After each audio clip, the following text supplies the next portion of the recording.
Today, we're talking about rescue mediumship. And if you have any questions as we go relating to the topic of this video, drop them in the comments.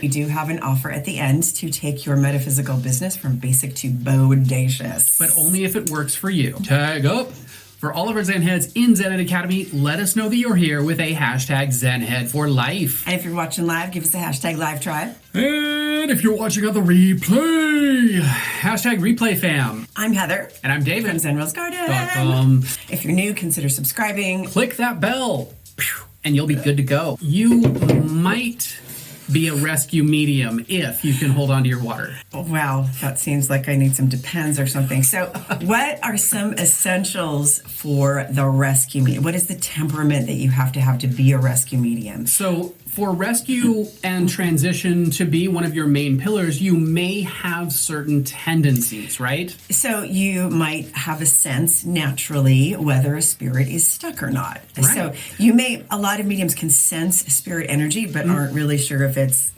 stuck or not. Yeah. Hanging on, unfinished business, can't find the light, whatever it is. You may have the ability to think on your feet.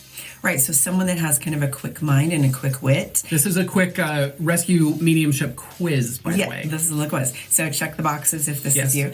Number 3, you are not easily intimidated or provoked.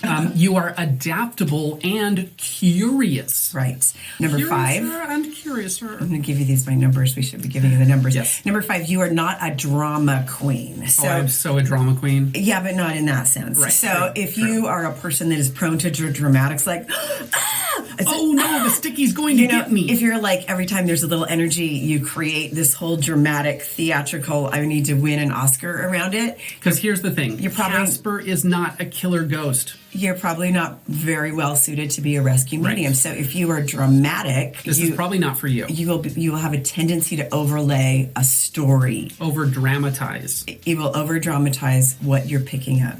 Wild Magic with the Dude says, do the voice when channeling?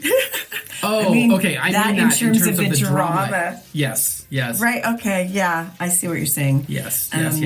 There's a lot of unnecessary things that go on in mediumship with people that are overly dramatic. And I think sometimes those overly dramatic things bring a lot of funky and confusion and fog to what should be something more simple. Yeah. That's just I think you start with the simplest when you go into mediumship, and then you expand from there and you get a clearer map of what's going on, rather than there's been a big, huge slaughter and murder and all this stuff, you've just created a story that might not be true. So you are grounded, centered, and confident.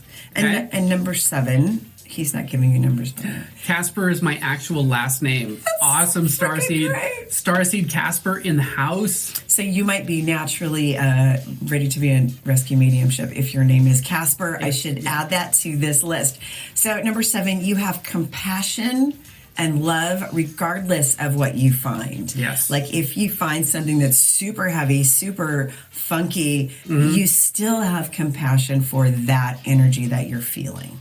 Okay? Yeah. And that's a big one for a rescue medium. It's huge. You may love haunted places or are drawn to them like a fly to honey. I love haunted places. I didn't I like honey. When I was I don't a like kid, flies. When I was a kid, I didn't like haunted places. They scared the crap out of me. Right. Now I love them. I think they're really fun. So for me, even though we use rescue in our work as healing mediumships, we're going to go visit haunted places and use our techniques recreationally. So much fun. Yeah, we've got a lot of stories. Go and hanging out in haunted places and just be like, all right, who wants to go home? It's kind of fun. So in the traditional church growing up, we did have mediumship in the church, but wasn't called mediumship. But in the traditional church that I grew up in, I was kind of taught this one-size-fits-all method of banishing spirits. Right. Because there really wasn't a concept of spirits that get stuck or get lost. It was just they're either gone to the other side or they're evil demons that are on the earth trying to eat your head. So there was no in between. So I was kind of taught this one size fits all method of banishing, which it never worked the way they said it was supposed to. So you say you've got a house full of untransitioned spirits and you go in and you exorcise them, you banish them, they are banished from the house.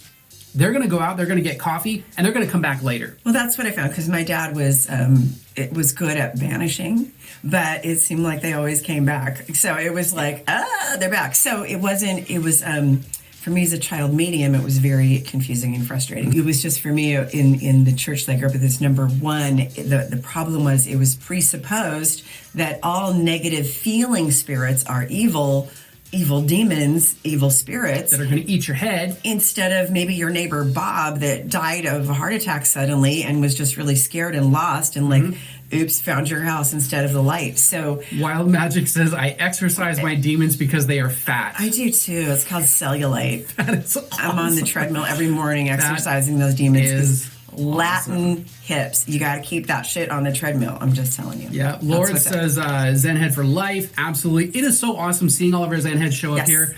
Got to use the Richard Simmons on them. Right. Yes, absolutely. With the big fro. You can't forget the fro and those shorts. Dear God, that's so 80s. So, have we cleared up some mysteries, busted some myths, got you a little bit more comfortable about rescue mediumship? That's what we'd love to do. Get you more. The demons. We like to get the jazzercise the demons. Anyway, it is a revolution. We are fighting back against lost fairies and unicorns running amok, causing chaos and wreaking havoc. I never know when you're going to finish that. Amok. So I'm just like, keep talking. Yes. Now, we do love unicorns and fairies both, but sometimes they drink too much of that love and light, like, a 40 or an 80 ounce. So we have learned that self-growth and developing your superpowers go together like sushi, Sapporo, and sake. Oh, so good. That is why we created our signature subscription membership, Zen Ed Academy. Are you tired of mediumship advice that is way too complicated? Are you tired of people telling you that the intuitive arts are satanic? I think that's alien. I don't know. Are you ready for a psychic and mediumship training that does not scare the crap out of you? If so, Zen Ed Academy is the Rebel Beast. Rebel Beast. Gotta love the Rebel Beast. Click the link in the description. All the info is down below. For more mind-hacking pro tips, be sure to subscribe. And we know that time is a valuable and precious resource, and the fact that you guys have chosen to spend that with us, watching all of our follies and faux pas, but most importantly, for yourself, leveling up your skills, taking your life and your business to a completely new level. We honor and appreciate that even more. Thank you guys for watching, and we'll see you in the next video. We'll see you in the next video.